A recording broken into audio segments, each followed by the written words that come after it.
Bismillahirrahmanirrahim. Assalamualaikum warahmatullahi wabarakatuh. Salam sejahtera untuk kita semua. Om Swastiastu. Sahabat sebuah kisah misteri, di video sebelumnya saya sudah menceritakan asal-usul yang namanya ilmu pelet sumbang anak dalam. Dari mana arti kata sumbang anak dalam dan sejarah ilmu pelet sumbang anak dalam. Dan di video kali ini saya akan menceritakan sebuah kisah yang menurut saya sangat menarik sekali untuk dibagikan kepada sahabat-sahabat. Pengalaman seseorang yang pernah menggunakan ilmu sumbang anak dalam, yang mana di video sebelumnya saya katakan ilmu pelet sumbang anak dalam ini selain bisa memikat hati wanita, ilmu pelet ini juga bisa akan menjadi kutukan untuk orang yang menggunakannya. Dan di video kali ini saya akan menceritakan semuanya untuk sahabat-sahabat sebuah kisah misteri. Jadi, bagaimana kisahnya? Simak hanya di sebuah kisah misteri.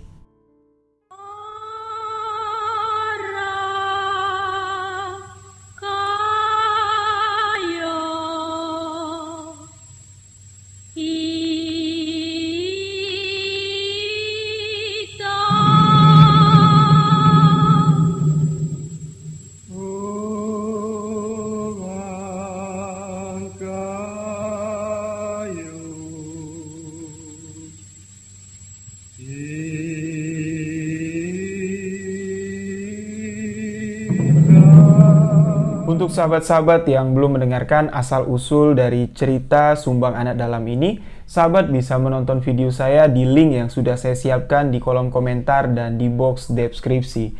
Sahabat-sahabat bisa mendengarkan, dan di video ini saya akan sedikit menambahkan lagi tentang asal-usul sumbang anak dalam. Yang mana di video kemarin saya menceritakan ada dua sudut pandang yang berbeda tentang si sumbang anak dalam ini. Sudut pandang yang pertama mengatakan kalau si sumbang anak dalam, seorang anak yang terlahir dari hubungan terlarang kakak dan adik ini dibunuh oleh kelompoknya karena anak ini membuat aib ya di dalam rimba. Dan pandangan kedua mengatakan si sumbang anak dalam dibawa kabur, dibawa lari oleh bapak dan ibunya masuk ke dalam hutan. Nah, dari sudut pandang yang kedua dari cerita yang saya dapat, si sumbang anak dalam ini membangun sebuah kelompok baru di tengah hutan bersama orang-orang rimba yang dikucilkan dari kelompoknya. Dan si sumbang anak dalam inilah yang akhirnya menjadi raja di rimba tersebut karena beliau terlahir dari sepasang suami istri ya, yang berdasarkan kakak dan adik. Dan si sumbang anak dalam ini semenjak dia lahir, dia sudah didampingi oleh kekuatan gaib yang ada di hutan tersebut. Si sumbang anak dalam tumbuh menjadi anak dewasa, seorang laki-laki yang gagah perkasa. Dan disinilah si sumbang anak dalam ini dinobatkan menjadi raja rimba, menjadi raja hutan di wilayah tersebut. Dan si sumbang anak dalam ini memiliki 3 orang anak.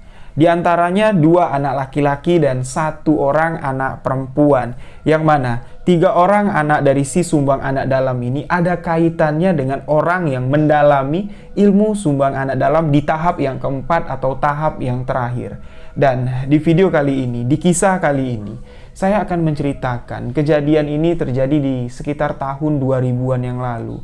Seseorang yang menggunakan ilmu sumbang anak dalam di level yang keempat, yang mana nama karakter dalam cerita ini sudah saya samarkan. Kita sebut saja dengan nama Bayu. Bayu tinggal di salah satu daerah di Jambi, yang mana lokasi atau desa tempat tinggal Bayu ini dekat dari TNKS. Nah, sebelum saya menceritakan perjalanan si Bayu menggunakan ilmu sumbang anak dalam, saya menceritakan dulu siapa si Bayu ini. Bayu ini terlahir dari keluarga desa biasa, namun kakek buyut dari si Bayu ini merupakan asli orang rimba, yang mana menurut cerita yang saya dapat, kakek buyut dari si Bayu ini merupakan keturunan dari si sumbang anak dalam. Nah, dari kakek buyutnya Bayu ini ya, turunlah ilmu sumbang anak dalam ini ke kakeknya Bayu. Dan kakeknya Bayu keluar dari hutan, tinggal di desa, bersosialisasi bersama masyarakat, hingga akhirnya bapaknya Bayu lahir dan lahirlah si Bayu ini. Nah, jadi ilmu sumbang anak dalam ini tidak dimiliki oleh bapaknya si Bayu, melainkan terakhir orang yang menggunakan ilmu sumbang anak dalam di dalam keluarganya si Bayu ini adalah almarhum kakeknya Bayu. Nah, Jadi Bayu ini di tahun 2000 itu dia baru lulus sekolah. Lulus di salah satu SMA yang ada di tempat dia tinggal. Yang mana Bayu ini kedua orang tuanya cuman buruh tani. Bapaknya cuman buruh tani, ibunya ya bantu-bantu bapaknya lah kerja di pertanian. Bayu memiliki 2 orang adik. Adik pertamanya seorang perempuan dan adik kedua Bayu adalah seorang laki-laki. Jadi ketika Bayu ini sudah lulus sekolah, Bayu ini mendapatkan beasiswa untuk kuliah di universitas yang ada di Bandung. Akhirnya setelah Bayu menerima beasiswa, Bayu pun mempersiapkan diri untuk masuk ke universitas yang ada di Bandung. Sebelum Bayu berangkat ke Bandung, teman-teman Bayu ya bangga lah ya, karena temannya dari desa bisa dapat beasiswa kuliah di Bandung. Beberapa minggu sebelum Bayu ini berangkat ke Bandung, Bayu ini sibuk lah main sama teman-temannya karena dia sadar mereka akan berpisah cukup lama. Dan di sini Bayu ini mengajak temannya, salah satu temannya yang kita sebut saja bernama Bowo, mengajak Bowo pergi ke rumah pamannya Bayu. Nah, ketika Bayu meminta izin kepada kedua orang tuanya, "Mak, Pak, sebelum aku berangkat, aku pengen main ke rumah Uwa." Uwa yang dikatakan Bayu ini adalah adik dari bapaknya Bayu. Tapi di sini bapaknya Bayu mengatakan, "Ngapain kamu ke sana? Rumah Uwamu tuh jauh. Kamu kan mau berangkat, istirahatlah, siap-siapinlah pakaianmu, keperluan kamu untuk berangkat." Tapi Bayu di sini mengatakan, "Bayu kan bakal berangkat lama, Pak. Yo, nggak tahu ya, yang namanya ajal," Bayu bilang. Takutnya nggak ketemu lagi sama si Uwa. Yang mana Uwanya Bayu ini sudah sakit-sakitan, walaupun usianya masih muda. Jauh di bawah usia bapaknya Bayu, Uwanya Bayu ini sudah sakit-sakitan karena penyakit yang cukup misterius. Latar belakang dari uwanya si Bayu ini, dia memang memiliki ilmu kebatinan. Warga-warga desa tempat si uwanya Bayu ini tinggal ya menganggap kalau uwanya Bayu ini dukun lah. Banyak orang datang ke sana untuk berobat, berkonsultasi tentang permasalahan. Nah, Bayu pun di sini meminta izin kepada kedua orang tuanya untuk menemui si uwanya Bayu. Akhirnya, bapaknya Bayu mengizinkan dengan satu catatan. Ingat, sesampainya nanti kamu di rumah si Uwa, ingat pesan bapak. Kalau Uwa kamu ingin menitipkan sesuatu, menitipkan apa sajalah, jangan pernah kamu ambil. Loh, memangnya kenapa, Pak? Kamu nggak ngelihat kehidupan Uwa kamu? Kamu mau hidup kamu kayak si Uwa? Nah, di sini Bayu ini nggak ngerti ya dengan apa yang disampaikan oleh bapaknya. Bayu pun berpamitan pergi dengan si Bowo dengan mengendarai sepeda motor. Perjalanan dari tempat tinggal Bayu untuk menuju ke rumah uwanya ini menempuh perjalanan kurang lebih sekitar 2,5 jam. Bayu berangkat siang hari. Sebelum sore Bayu sudah sampai. Nah, karena Bayu ini sudah lama sekali tidak mengunjungi rumah uwanya, dia ini agak sedikit lupa jalannya, yang mana desa tempat tinggal uwanya si Bayu ini itu berbatasan langsung dengan hutan. Dan di dalam hutan itulah masih banyak kelompok-kelompok orang rimba tinggal di sana. Nah, jadi Bayu ini sempat kesasar lah beberapa jam mencari rumah uwanya ini, hingga Bayu bertanya lah kepada salah satu warga desa yang ada di sana, "Kenal nggak dengan nama uwaku? Bapak tahu nggak di mana rumahnya? Aku kesasar." Nah, warga yang ditanya si Bayu ini alhamdulillah mengenal nama uwanya si Bayu dan dia mengatakan, "Kamu jauh sekali tersasar, nak. Ini nih udah di ujung desa. Rumah uwak kamu di depan. Kamu maju lagi ke depan." Dan denah lokasi tempat tinggal uwaknya si Bayu pun ditunjukkan oleh warga desa tersebut. Singkat cerita, Bayu pun dengan si Bowo dengan mengendarai sepeda motornya, mereka pun menyusuri jalan menuju arah yang ditunjuk oleh warga desa tersebut. Dan sebelum matahari tenggelam, sebelum azan maghrib berkumandang di desa tersebut, Bayu sampai di depan rumah uwaknya. Tapi ketika Bayu dan Bowo turun dari motor, sebelum dia melangkahkan kaki masuk ke pekarangan rumah si uwaknya Bayu, Bayu melihat ada seorang anak kecil yang melintas di hadapannya. Anak kecil yang melintas di hadapan Bayu ini terlihat seperti salah satu anak dari suku anak dalam Jambi. Nah, Bayu di sini sempat kaget ya. Loh, kok bisa anak kecil itu berada di dalam pekarangan rumah uwakku? Tapi lewatnya, jalannya anak kecil itu cepat sekali. Seketika langsung hilang di hadapan Bayu. Nah, di sini Bowo membuka pagar. ya, mendorong motornya masuk. Bayu pun mencoba untuk mengetuk pintu. Sebelum tangan Bayu menyentuh pintu, uaknya ini udah ngebuka pintu. Uaknya Bayu ini udah nggak bisa berjalan lagi, dia udah lumpuh. Jadi dia buka pintu tuh sambil ngesot, ya. Buka pintu, Bayu ngelihat uaknya di bawah. Bayu langsung duduk nyalamin uaknya, dan uaknya Bayu pun kaget. Ada apa nak kamu kesini? Bapak kamu aja nggak pernah lagi nemuin Wak, kok kamu kesini? Ya udah masuk. Akhirnya Bayu dan Bowo pun dipersilahkan masuk ke rumahnya si Wak. Nah, Wak yang tinggal seorang diri di rumah tersebut, Wak yang tidak memiliki apa-apa, rumahnya sangat sederhana sekali. Wak mengatakan kalau kalian mau minum ambil di garang. Nah, garang yang dikatakan di sini tuh dapur ya. Dapur tradisional itu kalau kami orang Jambi bilangnya garang. Bayu mengatakan, yo nggak usah repot-repot Wak, nanti kalau kami haus kami ambil sendiri. Nah, si Wak pun duduklah dekat si Bayu. Duduknya itu cuma di atas tikar, nggak ada sofa di rumah si Wak. Memang nggak ada apa-apa isinya. Lalu di sini si Wak pun langsung ngomong sama Bayu. Nah, kamu datang ke sini, ibu bapak kamu tahu nggak? Bayu mengatakan, saya sudah minta izin Wak sama ibu sama bapak. Nah, sebelum kamu berangkat ke sini, apa yang dipesankan bapakmu? Bayu di sini mengatakan, bapak berpesan mengatakan kalau nanti sesampainya di rumah si Wak, kalau bertemu sama Wak, apapun yang mau diberi sama Wak, jangan kamu ambil. Cuman itu saja. Dan si Wak pun tertawa. Bayu di sini bingung ya, karena Bayu sama sekali nggak mengerti apa maksud tujuan dari ucapan bapaknya, pesan dari bapaknya Bayu ini apa. Dan tiba-tiba ketika si Wak mendengar, Wak pun tertawa. Bayu di sini bertanya, memang apa Wak? Apa maksud dari pesan si bapak? Nah, jadi si Wak ini mengatakan, ya udahlah, nanti kamu tahu sendirilah apa yang dimaksudkan oleh bapak kamu. Bayu di sini langsung mengutarakan niatnya kalau dia mau merantau. Aku mau merantau ke Bandung, Wak. Alhamdulillah, aku mendapat beasiswa. Aku kuliah di sana. Nah, Waknya ini senang lah ya mendengar anak keponaannya mau berangkat, mau merantau. Dan Wak pun mendoakan kalau Bayu ini bisa menjadi orang yang sukses agar dapat mengangkat martabat keluarga. Dan si Wak pun berpesan kepada Bayu, ingat nak, di mana bumi dipijak, di situ langit dijunjung. Bawalah perangai ayam betina, jangan kamu bawa perangai ayam jago. Kamu menginjakkan kaki kamu di kampung orang. Beradaptasilah dengan lingkungan yang ada di sana. Itulah pesan yang sangat berarti sekali yang disampaikan oleh si Wak kepada si Bayu. Dan Bayu pun di sini berterima kasih karena Wak sudah memberikan wejengan ya, memberikan pesan yang sangat berarti. Dan di sini Wak pun mengatakan kepada Bayu, sayang sekali nak, bapakmu sudah berpesan seperti tadi. Kalau enggak, apa yang kamu mau dari aku kasih semua ke kamu. Nah, Bayu di sini bertanya sama Wak, memang Wak punya apa? Yo, kalau kamu lihat sekarang, kondisi rumah aku nggak punya apa-apa. Jangankan barang berharga, kita duduk saja di tikar yang sudah bolong. Tapi di sini Bayu mengerti apa yang dimaksud oleh si Waknya ini. Yang ingin diberikan Waknya ini adalah ilmu kebatinan.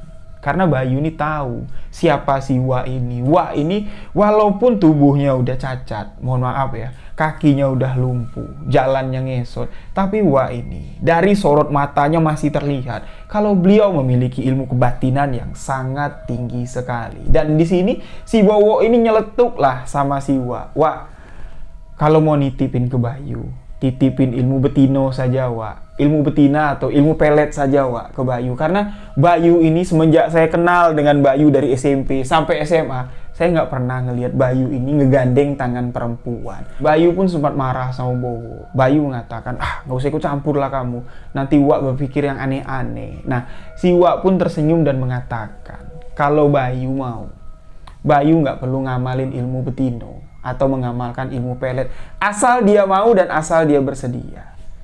Ada yang mau ngikut dia. Nah, disinilah Bayu ini mulai berpikir kalau Wak ini ingin memberikan sesuatu yang dilarang oleh bapaknya si Bayu. Tanpa basa-basi, di sini Bayu menolak dengan lembut. Bayu menolak dengan halus apa yang dikatakan oleh si Wak. Nah, Bayu pun di sini berpamitan pulang kepada si Wak karena hari sudah cukup larut malam. Sebelum Bayu pulang, Wak berpesan, nanti di jalan nanti kalian jangan khawatir kalau melihat ada penampakan atau ada sosok orang kubu yang melintas di tengah jalan. Anggap saja mereka itu teman kalian, anggap saja mereka itu saudara kalian. Yang kalian lihat itulah Sumbang Anak Dalam. Nah, jadi Bayu di sini sama sekali belum tahu. Bayu di sini sama sekali belum mengerti apa itu Sumbang Anak Dalam. Wak cuman berpesan, kalau kamu melihat orang kubu melintas di hadapanmu, memotong jalanmu, kamu jangan takut, jangan panik. Anggap saja mereka teman dan saudara kamu. Lalu di sini Bayu pun berpamitan untuk pulang dan Wak berpesan satu lagi. 2 hari atau 3 hari sebelum kamu berangkat, nak kamu datang ke sini lagi. Kamu temuin Wak, dan Bayu pun mengatakan, insya Allah Wak, nanti aku akan datang ke sini lagi bersama bapak dan bersama ibu. Wak mengatakan, jangan bawa bapak kamu, apalagi ibu kamu. Gak bakal boleh kalau kamu datang ke sini bersama bapak ibu kamu. Jadi Wak ini menyuruh Bayu ini datang sendirian lah ke tempatnya. Singkat cerita, Bayu pun berpamitan pulang. Dia keluar dari rumah si Wak itu kurang lebih sekitar jam 10 malam. Yang mana jalan dari rumah si Wak menuju ke luar ya, ke jalan utama itu melewati hutan. Sebelum mereka sampai ke jalan utama, di tengah-tengah hutan ya, itu nggak ada permukiman warga. Memang hutan belantara, hutan yang lebat. Di sini apa yang dikatakan si Wak ini memang benar-benar terjadi. Bowo yang mengendarai sepeda motor tiba-tiba menghentikan sepeda motornya, dan di hadapan Bayu dan Bowo berdiri 4 orang suku Anak Dalam yang menghadang jalannya. Sosok pertama tinggi besar, berpenampilan menggunakan kalung yang cukup besar. Terlihat kalung itu terbuat dari tulang belulang, menggunakan ikat tangan yang seperti dari akar-akaran lah, menggunakan celana sempak yang terbuat dari kain. Nah, 3 orang lagi merupakan anak kecil, 2 orang perempuan dan 1 orang laki-laki. Mereka berdiri di tengah jalan, seolah-olah ingin memberhentikan Bayu dan Bowo. Di sini, Bayu ingat apa yang dikatakan Siwa. Kalau nanti di tengah jalan kamu dihadang oleh orang rimba, kamu jangan takut. Kamu anggap saja mereka adalah saudara kamu dan teman kamu. Bayu di sini turun dari sepeda motornya, ingin deketin orang rimba yang menghadang jalan. Di dalam hati Bayu sudah mengatakan, sana, kami mau pulang, jangan ganggu kami. Saya tahu kamu Sumbang Anak Dalam. Ketika Bayu ingin mendekat, 4 sosok orang rimba yang menghadang mereka pun seketika hilang seperti ditiup angin. Bowo di sini langsung nyalain motornya, mengatakan kepada Bayu, "Bay, naik Bay, ini nggak beres nih," dia bilang. Bowo pun langsung memacu kendaraannya, memacu sepeda motornya dengan cepat hingga mereka sampai ke rumah. Nah, sesampainya di rumah, Bayu ini nggak ngerasa aneh karena dia sadar itu hutan. Ya, selain di sana banyak hewan-hewan buas, Bayu juga sadar di sana banyak makhluk yang tak kasat mata. Bayu cuma beranggapan apa yang dilihatnya tadi itu cuma makhluk gaib yang ngiseng, makhluk gaib yang ingin menggoda mereka. Bayu nggak terlalu mikirin tentang sosok yang ditemuinya tadi. Bayu pun masuk ke rumah. Bayu langsung mandi, Bayu pun langsung tidur pada malam itu. Dan keesokan harinya, keanehan-keanehan pun mulai terjadi. Dia selalu teringat apa yang dikatakan oleh uaknya tentang Sumbang Anak Dalam.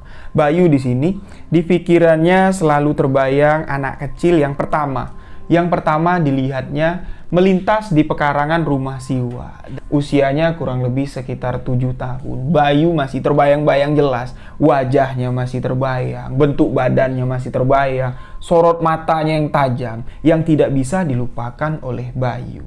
Nah, karena berhari-hari Bayu ini seolah-olah dihantui lah dengan sosok anak kecil Sumbang Anak Dalam ini, dan Bayu pun bertanya kepada bapaknya, "Pak, kemarin waktu aku main ke rumah Siwa, kami sempat ngobrol-ngobrol, sempat cerita-cerita sama Wak.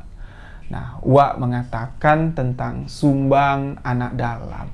Bapaknya Bayu yang mendengar kata Sumbang Anak Dalam, dia langsung marah, langsung berdiri dan mengatakan kepada Bayu, "Apa yang sudah Wakmu katakan? Apa yang dititipkan Wakmu tentang Sumbang Anak Dalam?" "Bayu, di sini Bapak peringatkan kepada kamu. Kamu mau berangkat ke tempat orang, Kamu mau kuliah, tujuan kamu kuliah kan mau jadi manusia, mau jadi orang. Jangan pernah kamu katakan lagi tentang sumbang anak dalam. Contohnya sudah ada, uak kamu. Kamu lihat kehidupan uak kamu, itu gara-gara sumbang anak dalam. Nah, bapaknya Bayu yang emosi di sini, menjelaskan kalau uaknya ini diwariskan ilmu dari kakeknya Bayu atau bapaknya Bapak Bayu, dan bapaknya si Uak Bayu ini ilmu sumbang anak dalam. Dan ilmu yang dimiliki uaknya Bayu ini adalah ilmu yang tertinggi dari sumbang anak dalam. Yang saya katakan di video sebelumnya, sudah masuk ke tahapan keempat. Nah, kehidupan uaknya Bayu, kehidupan Uak Bayu yang sebatang kara, di rumahnya nggak ada apa-apa, rumahnya terpencil, walaupun dia memiliki ilmu kebatinan yang sangat tinggi. Orang-orang datang untuk berobat kepada uaknya Bayu, itu cuman sekedar orang-orang yang butuh saja. Tidak ada orang-orang yang ada di lingkungan desa itu mau berteman dengan uak kamu, karena uak kamu itu sudah terkena kutukan sumbang anak dalam. Bapaknya Bayu menceritakan, ketika mereka masih muda, adik bapaknya ini, si Uak ini memasakkan ilmu sumbang anak dalam itu sampai jadi. Beberapa perawan desa yang ada di kampung mereka itu habis ditidurin sama si Uak, sampai hamil di luar nikah. Tapi si Uaknya Bayu ini sama sekali tidak mau bertanggung jawab, dan akhirnya uaknya Bayu ini kena kutukan sumbang anak dalam. Tidak ada satu orang pun yang peduli lagi dengan uaknya Bayu ini. Uaknya Bayu ini dikucilkan. Orang datang ke tempat uaknya Bayu ini cuma sekedar butuhnya saja. Orang yang mau berobat setelah orang itu sembuh dari penyakitnya, nggak mau lagi orang itu menginjakkan kaki ke rumah uak kamu. Geli, dia bilang. Karena orang itu sudah melihat uak kamu itu seperti sumbang anak dalam, seperti orang yang sudah dikucilkan. Bapaknya Bayu menyampaikan seperti itu dan berpesan kepada Bayu, "Nak, jangan sampai kamu menggunakan ilmu sumbang anak dalam itu. Kalau kamu sudah diberikan ilmu itu sama uak kamu, jangan pernah kamu amalkan." Bapak berpesan, Bapak minta tolong kepada kamu. Bapak nggak mau. Hidup kamu bakal sengsara, kena kutukan dari ilmu sumbang anak dalam ini. Nah, niat hati Bayu di sini ingin mengutarakan, ingin menyampaikan kepada bapaknya, kalau dia ini sudah diikuti oleh sosok anak kecil yang dikatakan uaknya itu adalah salah satu sumbang anak dalam. Nah, tapi Bayu di sini nggak berani karena bapaknya sudah ngewanti-wanti, bapaknya sudah menekankan jangan sebut lagi tentang sumbang anak dalam. Bayu pun merahasiakan apa yang dirasakannya. Singkat cerita, waktu berlalu, waktu keberangkatan Bayu pun segera tiba. Tepat 3 hari sebelum Bayu berangkat, Bayu diam-diam pergi seorang diri. Pergi ke rumah uaknya menepati janji, dan sesampai di rumah uaknya Bayu mengatakan, "Nak, uak tidak bisa memberikan kamu uang untuk berangkat. Uak cuma bisa memberikan kamu doa terbaik, dan satu yang uak ingin titipkan kepada kamu. Terserah. Kalau kamu mau pakai, kamu pakai. Kalau kamu nggak mau pakai, nggak usah kamu pakai. Tapi menurut uak, ini harus uak berikan kepada kamu. Kalau nggak kamu, siapa lagi?" Nah, si uak pun menurunkan ilmu sumbang anak dalam. Dan ilmu sumbang anak dalam yang diberikan oleh uaknya Bayu ini bukan level pertama, ini bukan level kedua, ini bukan level ketiga, melainkan ini adalah level keempat. Ilmu sumbang anak dalam yang memiliki dampingan atau khodam. Kamu sudah bertemu dengan sumbang anak dalam. Pria tinggi besar yang menggunakan kalung, itulah si sumbang anak dalam. Itulah Raja Kubu yang disebut sebagai sumbang anak dalam. Hasil perkawinan kakak adik yang terlarang, dan itulah orangnya. Dan 3 orang anak kecil yang kamu lihat, itulah anak dari si sumbang anak dalam.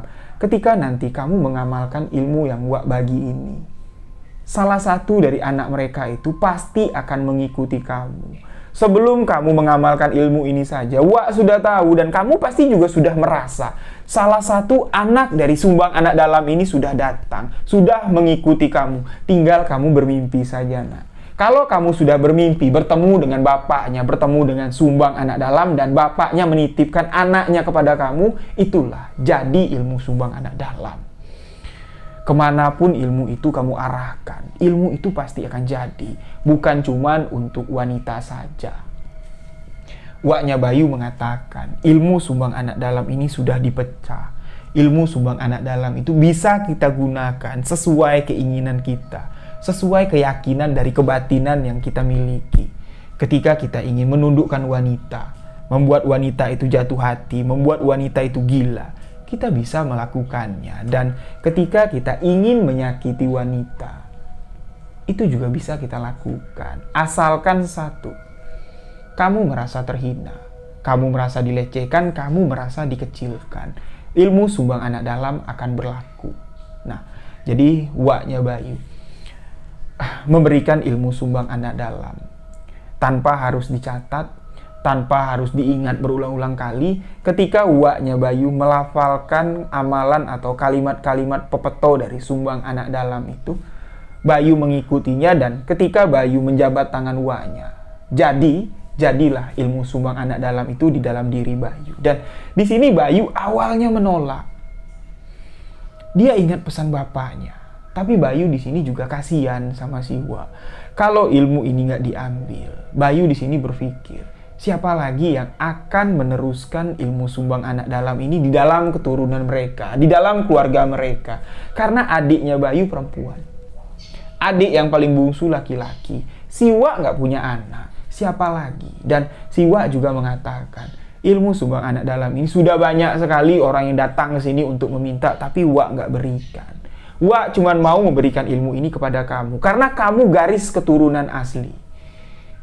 Wak juga mengatakan, salah satu anak dari si sumbang anak dalam sudah mengikuti kamu. Gak lama setelah kamu berjabatan tangan dengan Wak, kamu akan didatangi oleh bapaknya. Kamu akan didatangi sumbang anak dalam dan dititipkan salah satu anaknya. Bayu pun di sini mengabaikan pesan dari bapaknya dengan niat hati.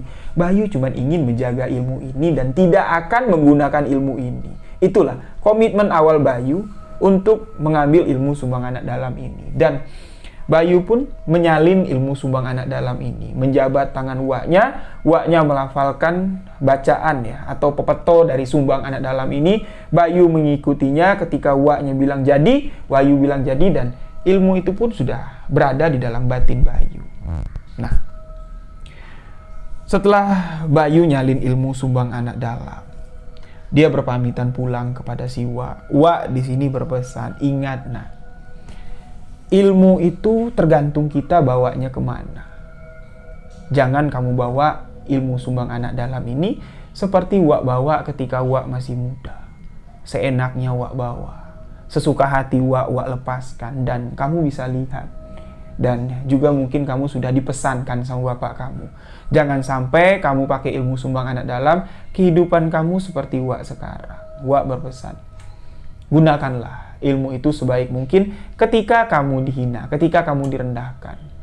Berlakukanlah hukum rimbo, karena kita adalah orang rimbo. Itulah pesan yang disampaikan oleh Wak Bayu. Bayu pun berpamitan untuk pulang. Nah, ketika di jalan, di sini lagi-lagi Bayu melihat sosok orang rimba. Tapi orang rimba yang dilihat sama Bayu itu nggak menghadang jalannya lagi. Melainkan ketika Bayu lewat dengan mengendarai sepeda motor, orang rimba itu cuma berdiri di samping, seolah-olah memperhatikan Bayu. Dan anak kecil yang dilihat Bayu, yang wajahnya teringat jelas, seorang anak perempuan yang usianya kurang lebih 6-7 tahun itu menatap Bayu dengan tatapan yang sangat tajam sekali. Nah, Bayu pun akhirnya sampai ke rumah. Sesampainya di rumah, Bayu beres-beres pakaiannya, dan singkat cerita, Bayu pun di sini berangkat dari Jambi menuju ke kota Bandung untuk memulai hari-hari baru sebagai mahasiswa.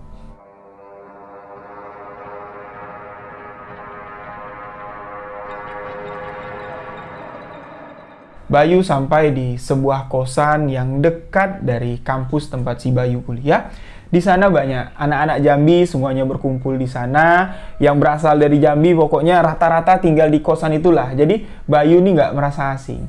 Semuanya yang orang ada di sana tuh menggunakan bahasa Jambi lah. Jadi dia nggak kagok dengan bahasa baru, karena Bayu ini belum lancar menggunakan bahasa Indonesia yang baik dan benar ya. Bayu juga nggak ngerti-ngerti amat lah dengan bahasa Sunda, karena inilah perjalanan pertama Bayu menginjakan kakinya ke daerah Jawa Barat. Jadi Bayu di kosan itu merasa nyaman lah karena orang-orang di sana menggunakan bahasa Jambi, dan orang-orang di sana menerima Bayu dengan senang hati karena sedulur yang datang dari Jambi.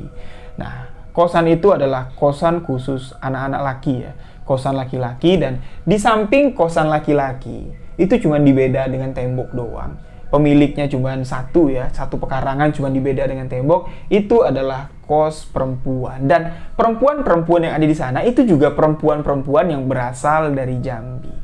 Nah, Bayu di sini mulailah mengenal lingkungan di sekitar. Bayu mulai masuk ke dunia baru ya sebagai mahasiswa, dan Bayu di sini berkenalan dengan seorang perempuan yang sama-sama berasal dari Jambi. Kita sebut saja dengan nama Dini. Dini satu kelas dengan Bayu, satu angkatan dengan Bayu. Kosan Dini itu berada di kosan samping, ya, kosan yang dibatasi dengan tembok.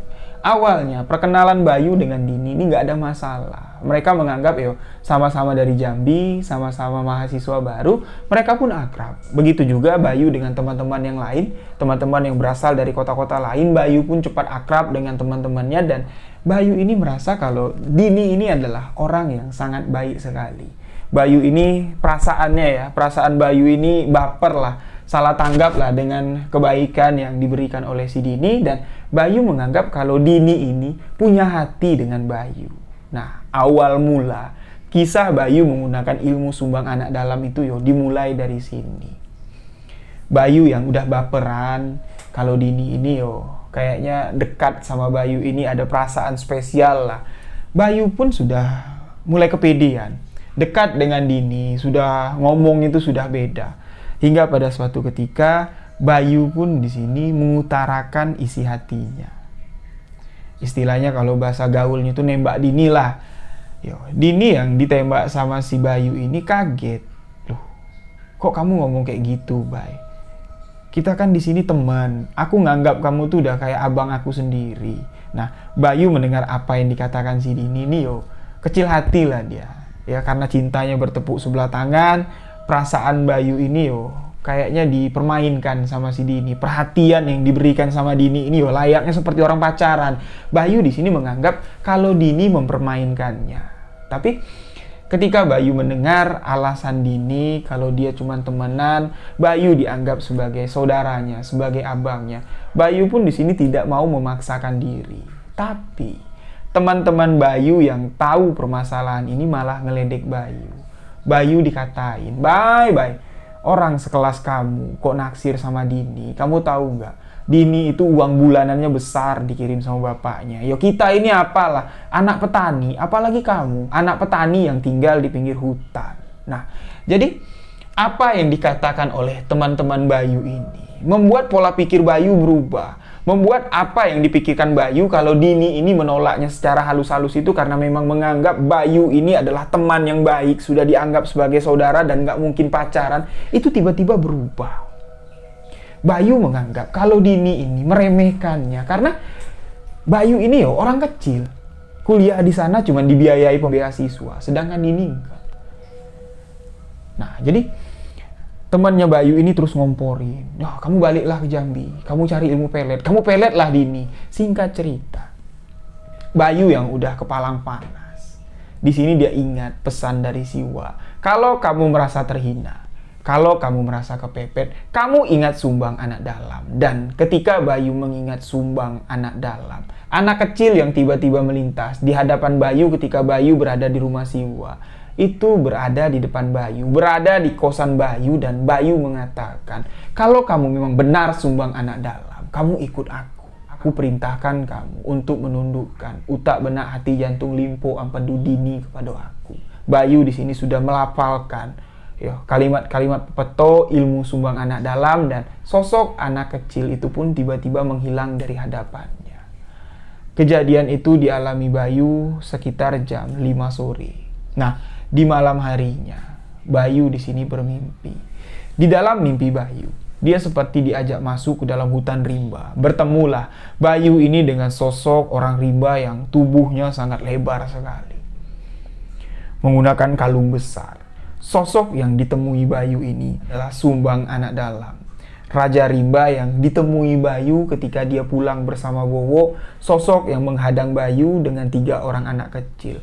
Sosok itu berkata kepada Bayu di dalam mimpinya dengan menggunakan bahasa rimba bahwa sosok itu adalah Sumbang Anak Dalam dan dia ingin menitipkan salah satu anaknya untuk menjadi pendamping Bayu.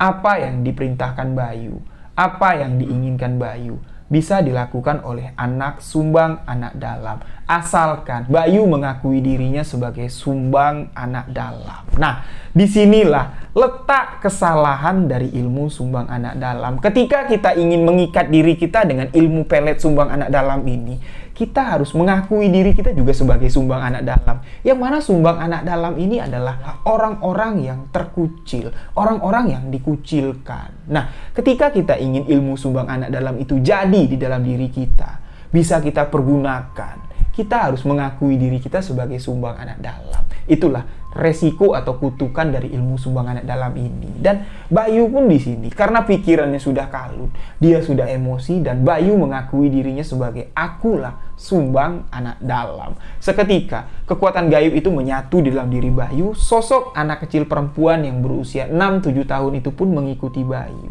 Nah, di sini setelah malam itu berlalu, reaksi-reaksi aneh pun terlihat kepada si Dini.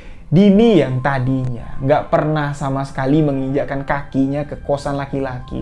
Nggak tahu, pagi-pagi temannya Bayu ini sudah heboh. Dini sudah berdiri di pagar kosan. Dini manggil-manggil nama Bayu. Bayu yang pada saat itu masih tertidur dibangunkan sama teman-temannya dan mengatakan kalau Dini nyari kamu. Bayu di sini kaget. Loh, kok bisa secepat itu? Masa iya bisa? Bayu ngintip dari jendela kamarnya dan memang terlihat Dini dengan wajah pucat seperti orang kurang tidur, nunggu Bayu di depan pagar dengan wajah yang sangat gelisah sekali. Bayu di sini tidak mau nemuin si Dini. Dini terus nunggu. Bayu mencoba untuk menghindari Dini. Selama beberapa hari Dini terus ngejar-ngejar Bayu, tapi Bayu langsung menghindar, seolah-olah sengaja ingin mempermainkan perasaan Dini. Hingga pada suatu ketika Bayu udah nggak bisa menghindar lagi, karena Bayu dengan Dini ini dia berada di dalam satu kelas, di dalam satu universitas. Bayu bertemu dengan Dini dan Dini langsung mengatakan kalau dia mau jadi pacar Bayu dan dia mau menikah dengan Bayu. Apapun yang mau Bayu lakukan, dia mau.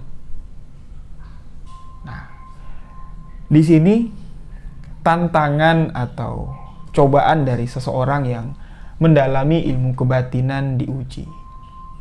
Bayu yang masih seumur jagung, Bayu yang sama sekali tidak memahami apa itu ilmu pelet, apa itu resikonya nanti ketika ilmu pelet atau ilmu kebatinan sudah dilanggar. Gaib tidak boleh dilanggar. Ketika Bayu melanggar gaib, Bayu ini nggak tahu resikonya apa.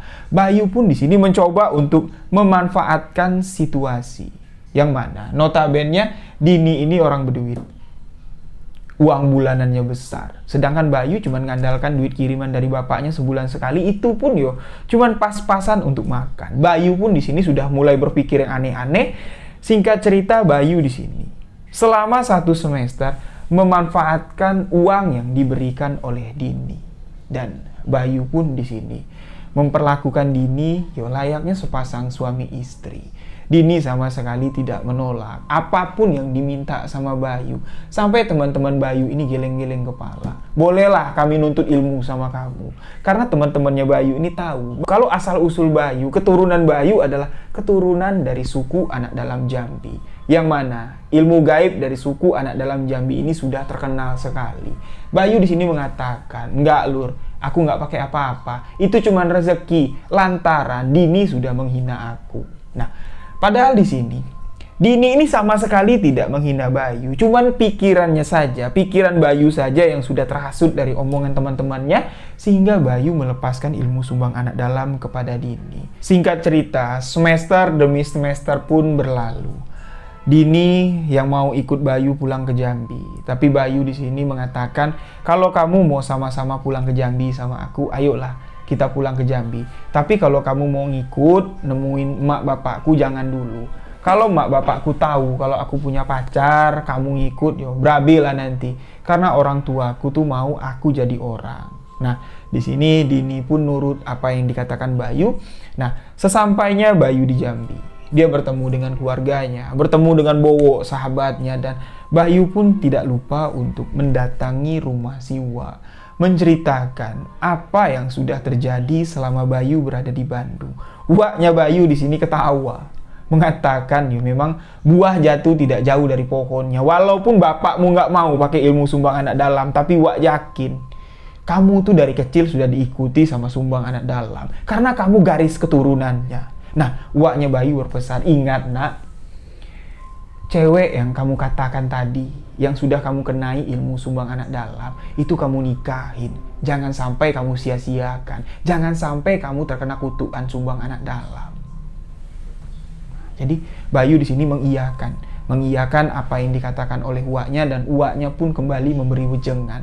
Jangan sampai nanti kamu kebawa emosi. Setiap kamu melihat wanita yang cocok menurut kamu, wanita yang pas di hati kamu, ilmu sumbang anak dalam kamu lepaskan. Jangan.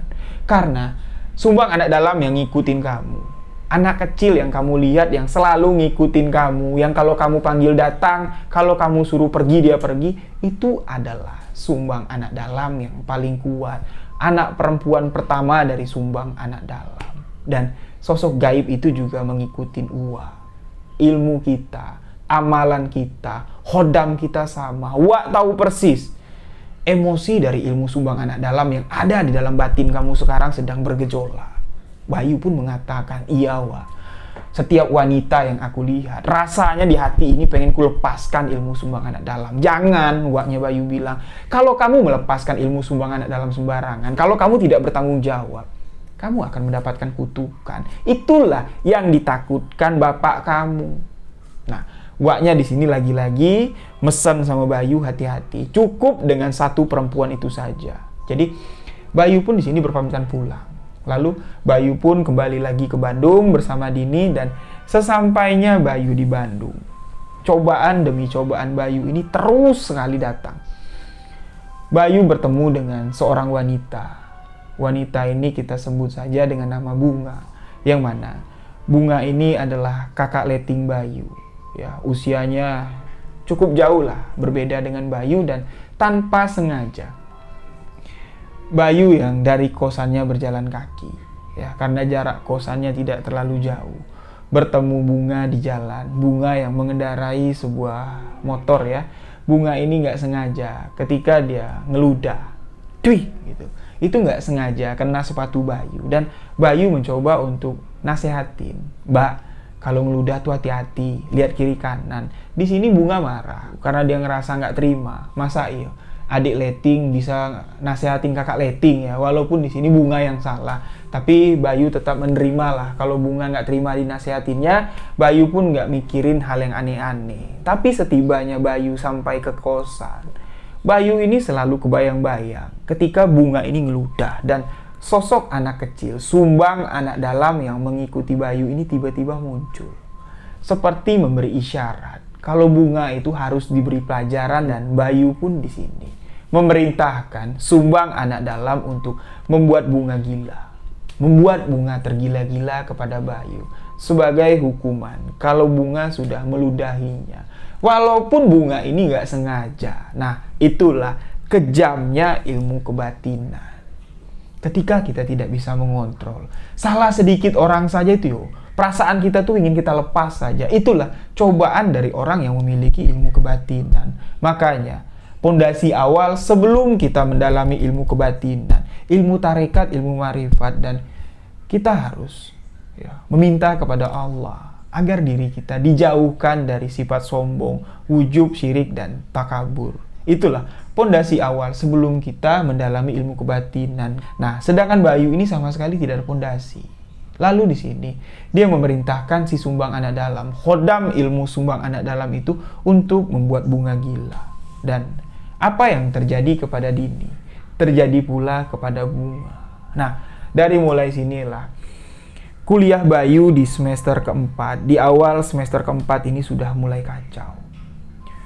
Bukan cuman Dini, bukan cuman Bunga, ada beberapa wanita-wanita lain yang dilepaskan ilmu sumbang anak dalam karena hasrat ilmu Bayu ini menggebu-gebu.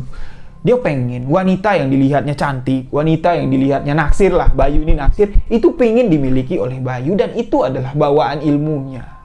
Nah, jadi karena Bayu ini sudah menghabiskan waktu nggak karuan lah, kuliahnya udah nggak kurus, Bayu ini sibuk ngurusin wanita-wanita yang ngejar-ngejar dia. Singkat cerita, Bayu di sini merasa lelah dengan apa yang sudah dilakukannya dan Bayu pun di sini menghentikan kuliahnya.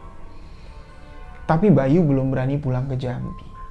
Bayu di sini memanfaatkan uang-uang dari wanita-wanita, ya, wanita-wanita yang tergila-gila kepada Bayu, termasuk Dini, termasuk si Bunga dan beberapa wanita yang lain. Bayu pun di sini hidup berkecukupan dengan uang yang dimintanya dari wanita-wanita tersebut. Dan yang hebatnya, wanita-wanita yang dipacarin sama si Bayu ini, wanita-wanita yang duitnya diperetin, diporotin sama si Bayu ini, mereka tuh seolah-olah nggak masalah lah kalau Bayu ini punya pacar banyak, asalkan dia bisa bertemu dengan Bayu.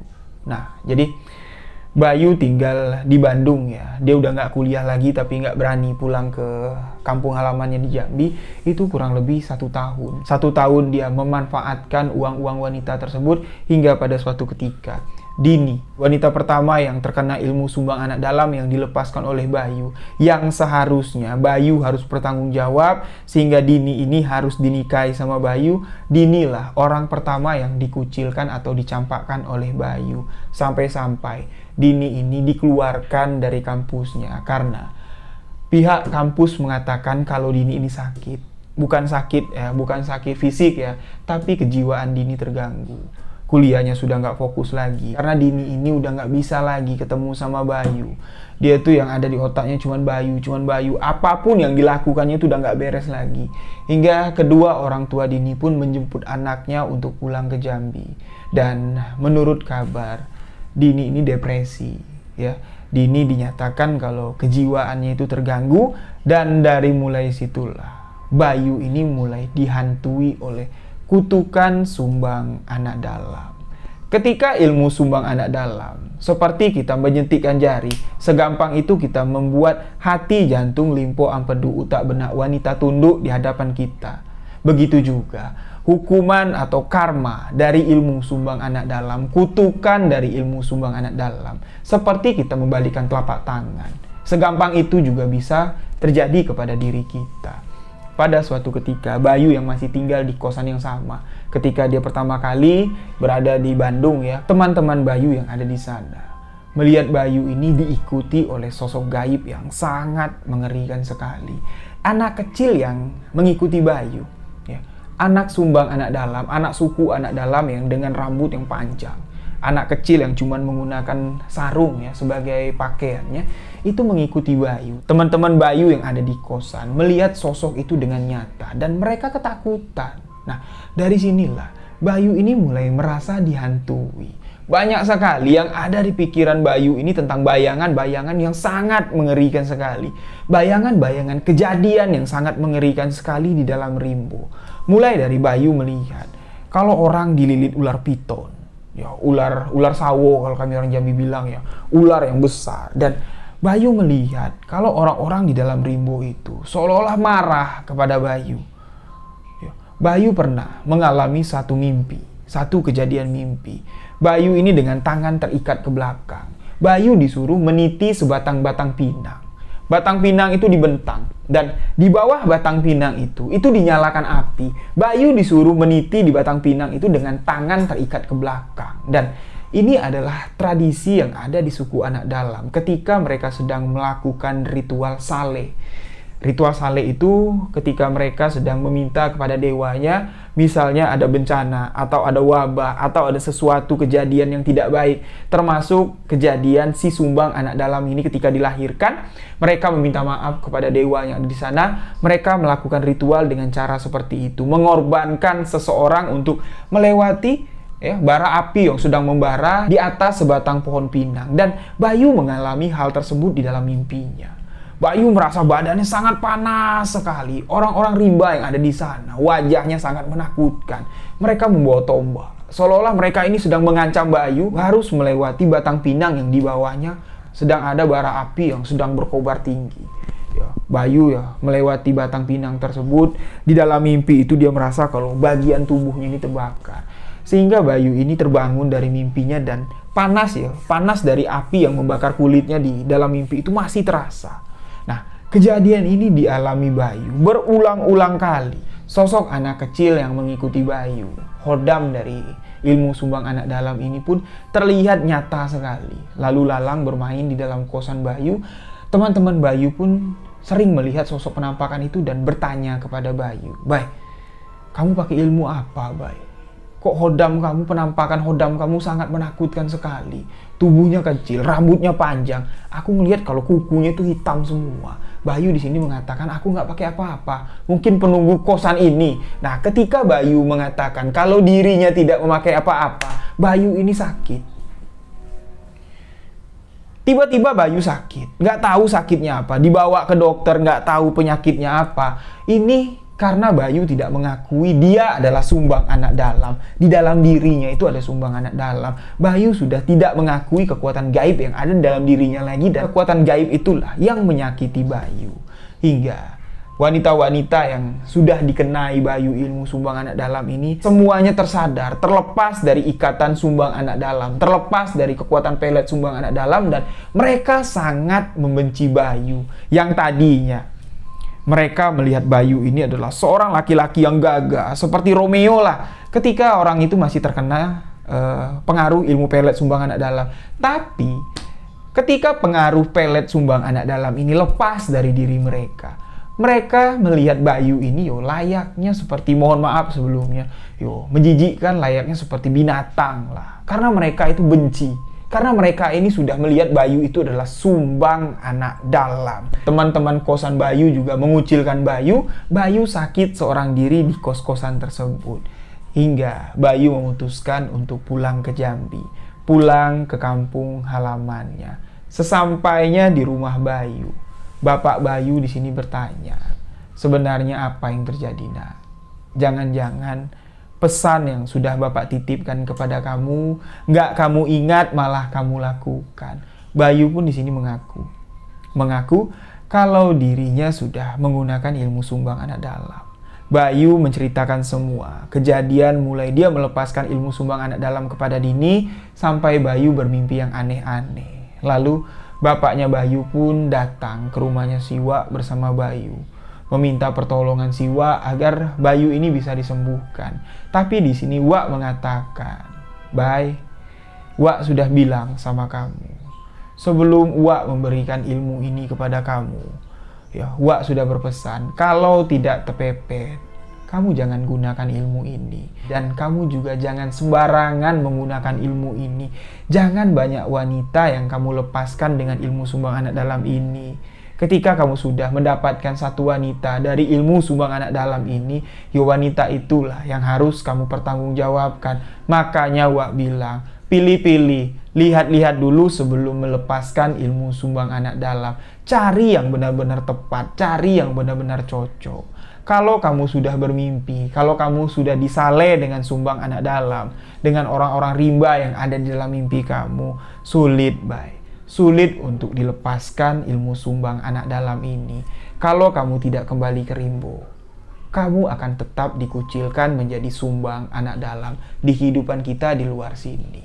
Nah, Waknya Bayu mengatakan satu-satunya cara adalah untuk melepaskan kutukan sumbang anak dalam ini, Bayu ini harus tinggal di dalam Rimbo, mengikuti tata cara hidup orang Rimbo, mengikuti adat istiadat orang Rimbo yang ada di dalam hutan sana. Singkat cerita, bapaknya Bayu nggak ada pilihan, Bayu pun di sini juga nggak ada pilihan. Bayu ini ditemukanlah dengan salah satu temenggung yang ada di sana, yang bernama Nela. Nela ini posisinya itu di TNKS di antara Dusun Pau, Air Hitam, itu mengarah masuk ke dalam hutan yang menuju ke tengah-tengah TNKS. Jaraknya sangat jauh sekali. Jadi Nela inilah yang membantu Bayu untuk melepaskan kutukan sumbang anak dalam. Jadi Bayu kurang lebih sekitar 8 bulan hidup bersama Nela dengan kelompoknya. Nah, Nela inilah yang membantu Bayu untuk melepaskan kutukan tersebut. Tapi setelah kutukan Bayu terlepas, ya, Bayu ini sudah tidak ada lagi lah kutukan dari Sumbang Anak Dalam, sosok-sosok gaib yang ada di pikiran Bayu, mimpi-mimpi buruk yang menghantui Bayu ini sudah terlepas. Bayu nggak mau keluar dari dalam rimbo karena Bayu ini kepincut dengan salah satu anak dari Nela, dan mereka pun menikah secara adat rimbo. Nah, kisah ini saya dapat dari Nela, yang mana Nela sudah saya anggap sebagai dulur angkat ya. Saya dan bapak saya menganggap Nela ini sebagai dulur angkat karena Nela ini sering ke Jambi. Dia sering menjual ramu-ramuan hutan, ya, ramuan-ramuan herbal seperti pasak bumi, seperti akar-akaran. Ada ya di Jambi itu akar selusu namanya. Itu biasa digunakan untuk ibu-ibu yang susah melahirkan. Akar selusu itu direndam di dalam air panas. Ketika diminum, insya Allah anak yang susah lahir itu bisa terlahir secara normal. Nah, jadi Nela ini sering ke Jambi untuk menjual getah damar atau getah kemenyan. Getah kemenyan inilah yang sering kami cari sama bapak kami. Singkat cerita, saya pun bertemu dengan Nela. Kami masuk ke dalam rimbo untuk mencari getah damar atau getah menyan hitam yang sudah sangat langka sekali. Ketika di dalam hutan, disitulah pertemuan saya dengan Bayu. Nah, jadi kisah ini sudah lama sekali terjadi. Kejadiannya terjadi di tahun 2000-an. Nah, karena Bayu ini orang yang berasal dari luar, tapi asal-usul Bayu, nenek moyangnya adalah orang Rimbo, jadi Bayu ini bisa diterima dengan orang Rimbo yang ada di sana, asalkan Bayu tidak membawa adat istiadat dari luar untuk masuk ke dalam Rimbo. Nah, itulah ya kisah seseorang yang menggunakan ilmu Sumbang Anak Dalam. Ilmu yang salah guna kalau saya bilang. Karena memang ilmu Sumbang Anak Dalam ini sangat luar biasa sekali. Ini bukan isapan jempol belaka. Mungkin kalau sahabat-sahabat yang tinggal di Jambi, bolehlah bertanya kepada orang-orang tua. Pernah dengar nggak tentang ilmu kubu, ilmu pelet kubu yang disebut sebagai Sumbang Anak Dalam? Sahabat-sahabat bisa mendengar ceritanya langsung. Nah, kisah ini sebenarnya sudah hampir saya bukukan, sudah hampir saya tulis, dan tulisannya sudah hampir rangkum ya, tapi memang belum ada waktu untuk menyelesaikannya. Sebenarnya ini saya singkat ceritanya karena perjalanan Bayu ya, mendapatkan ilmu Sumbang Anak Dalam, mendapatkan pelajaran hidup yang sangat berharga sekali, sehingga Bayu menetapkan dirinya, menetapkan pilihannya untuk menetap di hutan karena dia trauma untuk tinggal di kota. Nah, Bayu mengatakan selama dia tinggal di hutan, dia udah nggak pernah lagi mimpi-mimpi aneh. Karena Nela mengatakan, di hutan itu ada tabirnya. Ya, di hutan itu selalu ditutupi dengan ketenangan. Dari ketenangan yang ada di dalam hutan itulah, gaib-gaib yang ada di luar sana itu nggak bisa masuk ke dalam mimpimu, nggak bisa masuk menghantui kehidupanmu. Itulah kekuatan yang ada di dalam Rimbo. Marilah sama-sama kita lestarikan hutan. Marilah sama-sama kita jaga, kita lestarikan kebudayaan yang ada di Indonesia ini. Salah satunya kebudayaan yang ada di dalam Rimbo Jambi, suku Anak Dalam, suku yang asli dari Jambi yang tinggal di hutan dan masih memegang erat kepercayaan warisan dari nenek moyangnya. Demikian sebuah kisah misteri kali ini. Terima kasih untuk sahabat yang telah mendengarkan. Mohon maaf jika ada salah-salah kata, salah ucap dalam penyampaian kisah ini. Saya Rio Wijaya mengucapkan wabillahi taufiq wal hidayah. Wassalamualaikum warahmatullahi wabarakatuh. Salam sebuah kisah misteri.